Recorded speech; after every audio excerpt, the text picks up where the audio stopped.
20-21 বছর ঘুরছি, অনেক দেখছি যে সুন্দর সুন্দর পাগড়ি, সুন্দর সুন্দর পাঞ্জাবি, বহুত দেখছি আমি। রুচি নষ্ট হইতে হইতে এমন পর্যায়ে গেছি, আর রুচি কুলায় না, আর রুচি কি কুলায়।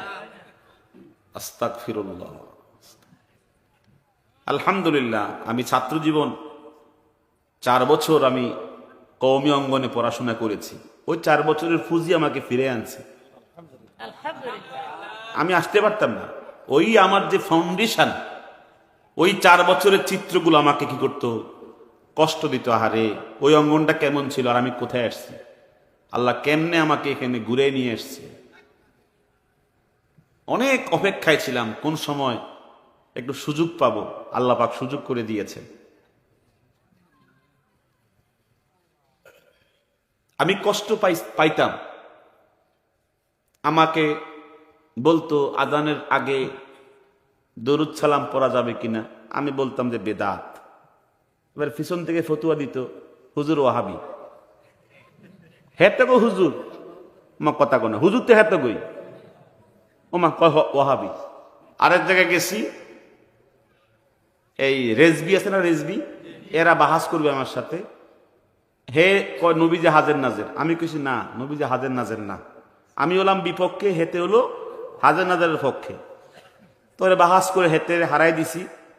হেতে প্রমাণ করতে পারছে না। শুধুমাত্র গান বাদ্য ছাড়া বিবাহ করা যাবে না, গান বাদ্য বিবাহতে লাগবেই, নাহলে বিবাহ হবে না। এই প্রসঙ্গে হে ছিল পক্ষে, আমি ছিলাম বিপক্ষে, যে না, গান বাদ্য লাগবে না, গান বাদ্য ছাড়াই বিবাহ হয়। কথা কন না কেন? পরে হে একটা হাদিস পড়তেছে, ওয়াদরিবুহু বিদ্দুফুফ। এই শব্দটা কিভাবে যে পড়ছে এখন আমি পড়তে পারতাম না। মানে এত জাহেল, হাদিসের এবারত পড়তে গিয়ে যে আরবি শব্দ উচ্চারণ কিভাবে করতে হয় এটাও জানে না। মানে নুরানি ছাত্ররা এর থেকে ভালো পড়তে পারে। আমি তখন তাকে বললাম যে আপনাকে পক্ষে যারা নুরানি শিক্ষক, তাদের একজনকে ডাকেন বা 2 জনকে ডাকেন, ডাইক্কা ওদেরকে আমার পাশে দাঁড় করান। সে যে হাদিসটা পড়ছে, কিন্তু ওরা বলে হাদিসটা সহি হইছে, মানে উচ্চারণটা শুদ্ধ হইছে, তাহলে বাস চলবে, না হয় বাস চলবে না। ওর তাদের একজন কইছে যে না, উচ্চারণ শুদ্ধ হইছে না। তো যারা হাদিসই পড়তে পারে না, আয়াতটা তেলাওয়াতই করতে পারে না। আমার এক ছাত্র, এখন দাবি করি না আমি ছাত্র, এখন ডিলিট করে দিয়েছি ছাত্রহিত। বেদাতে আর কি ছাত্র হয়? বন্ড। কথা কন নাকি? বন্ড কি ছাত্র হয়? আগে ওই অঙ্গনে দাবি করতাম, এখন দাবি করি না। তেলাওয়াতি জানে না। কথা কন না কি? তেলাওয়াতি জানে না। এখনো তার 3 বছর 2 বছর নুরানি পড়া বাকি রয়েছে। আর হে ডাক দে, কত বড় বড় ডাক। এগুলো হচ্ছে আওয়াজ। ভিতরে যে কি আছে আমি তারে বলেছি, কিছুই নাই। কারণ সাহিবুল বাইতে আদরা বিমা ফিহি, ঘরের মালিক জানে ঘরের মধ্যে কি আছে। আমার মুরব্বীরা বলছে এই কেন্দ্রিক কোনো কথাই বললেন না। আমি জানি যে এই সমস্ত জাহালতের কারণে সারা পৃথিবীতে এরা কি ডিলেট। কথা কন না? এগুলোর কেউ খায় না। খায় কেউ? কেউ খায়? এগুলো খায় না কেউ। কোন বৃহৎ জাতীয় স্বার্থে এদের কোনো অবদান নাই। ইসকন মুসলমানদেরকে জবাই করতেছে, আর শিয়াদের কোন জায়গায় একটা কি আস্তানা আছে, শিয়াদের আস্তানা, আমিরু মুয়াবিয়াকে কাফির ফতোয়া দিছে।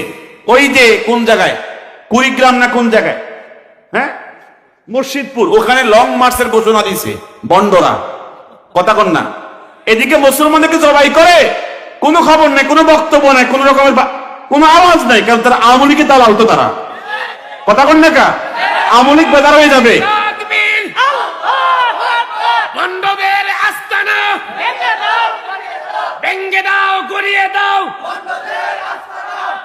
মানে আওয়ামী লীগ বেদার হয়ে যাবে। এই জন্য ইসকন নিয়ে কোনো কথা নাই, কোনো প্রতিবাদ নাই, কোনো বক্তব্য নাই। ওই বন্ডদের আস্তানা উদ্ধারের জন্য লং মার্চ ঘোষণা দিছে। আমিরু মুয়াবিয়াকে কাফির ফতোয়া দেয়, ওরা শিয়াপন্থী। কথা কন লাগে আপনারা? দেখলাম খুব মাতামাতি করতেছে। অথচ ইসকনের কি প্ল্যান পরিকল্পনা বাংলাদেশে চলতেছে, এই নিয়ে কোনো আওয়াজ নাই, কোনো বক্তব্য নাই। আল্লাহ পাক আমাদেরকে বোঝার তৌফিক দান করুন। আরেক জায়গায় আপনার ব্রাহ্মণবাড়িয়াতে বেশি বন্ড মাজার পূজারি, ওই এলাকায় গেছি, কবরের মধ্যে মাইয়াতকে দাফন কইরা আজান দেওয়া যাবে কিনা। আমি তখন বললাম বিদাত। কয় এটা ওয়াহাবি হুজুর। আরে বিদাত কি বিদাত বলা যাবে না, কয় ওয়াহাবি। কি বোঝেন নাই? আমি তখন ভাবলাম যে এইটা কোন জগৎ রে, এটা কোন জগৎ, কি আশ্চর্যের বিষয়।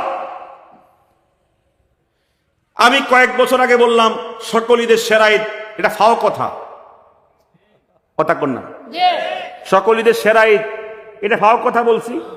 পরে বিচার আসার সব আমার উপরে আসছে। আমি তখন বললাম যে এটা তো কি কি এটা কে বলছে, সকল ঈদের সেরা ঈদ কে বলেছে, কথা কন না। মানে সত্য কথা বললেই কি ওহাবি। পরে তখন ভাবলাম সেমি হইয়া লাভ কি, আর পুরোটাই হইয়া লই, কথা কন না কা। হাফ হাফ ওহাবি হইয়া লাভ আসেনি, একবারে ফুরা ফুরি হইয়া লই, এই জন্য ফুরা ফুরি হয়েছি আর কি। শয়তান। মূলত আমি নিজে শারীরিকভাবে অসুস্থ। কেন বলবেন কেন? আমি মূলত 21 বছরের জগতের সাথে যতদিন ছিলাম তাদের জগত টপ 10 একবারে লেভেল, হাই লেভেলে উপরে ছিলাম। ফুজিফাটটা যা নিত আমার থেকে নিত, লড়াই যুদ্ধ যা করছে আমার ফুজি দিয়ে চলছে, কথা কন না কা। ফুজিটা আমার থেকে নিছে, এখন তো ফুজি বন্ধ, এখন ঘেউ ঘেউ করতেছে, এখন পাগল হয়ে গেছে, ঘেউ ঘেউ করতেছে, এখন দরজা সব বন্ধ হয়ে গেছে, এখন পাগলের মতো হয়ে গেছে। এই জন্য বলতে চেয়েছি আমি আপনাদের সামনে, হক্কানিয়তের উপরে আসা এটা নিজের কোনো কিনা বাহাদুরি না, আল্লাহর পক্ষ থেকে কি থাকতে হয়, হ্যাঁ অনুগ্রহ থাকতে হয়। আমি আল্লাহর পক্ষ থেকে অনুগ্রহ প্রাপ্ত হয়েছি বলেই আমি সব ছেড়ে দিয়ে এই দলে ঢুকতে পেরেছি। আমি শুকরগুজার করি। আমার জন্য দোয়া করবেন, আমি যেন হক কথাগুলো যেন বলতে পারি, আল্লাহ পাক যেন আমাকে সহজ করে দেন। জোরে বলুন আমিন। আজকে আমি যে কথা সমাপনীতে বলতে চাই, আল্লাহকে যে ভয় করে আল্লাহ তাআলা তার দুনিয়া আখিরাত কি করে দেন, সহজ করে দেন। আমরা যেন দুনিয়ার জিন্দেগিতে আল্লাহকে ভয় করে চলতে পারি। আল্লাহ পাক সকলকে তৌফিক দান করেন। আমি আজকে এই পর্যন্ত, আমি আর বলতে পারছি না, নিজেরও কষ্ট হচ্ছে।